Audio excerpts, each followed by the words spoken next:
আপনার কপালে আপনার ভাগ্যে যিনি আছেন তার জন্য সবটুকু ভালোবাসা আপনার অ্যাকাউন্টে জমিয়ে রাখবেন।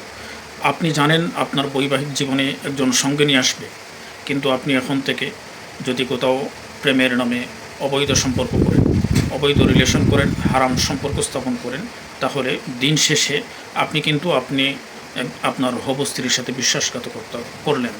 একজন নারী হিসাবে যদি আপনি কোনো পুরুষের সাথে সম্পর্ক করেন, রিলেশন করেন জাস্ট সময় পাস করার জন্য, টাইম পাস করার জন্য, তাহলে আপনিও আপনার হবু স্বামীর সাথে আপনি বিশ্বাসঘাতকতা করলেন।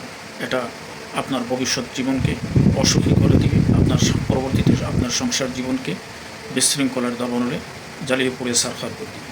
এজন্য এখান থেকে আপনি আপনার আমানতকে হেফাজত করুন, পবিত্রতার জীবনে আপনি ফিরে আসুন। আল্লাহ সুবহানাহু ওয়া তাআলা আমাদের সবাইকে অবৈধ রিলেশন নামক মহামারী থেকে, প্রেম ভালোবাসার বিবাহপূর্ব অবৈধ নাজায়েজ সম্পর্ক রিলেশন থেকে ফিরে আসার তৌফিক দান করুন।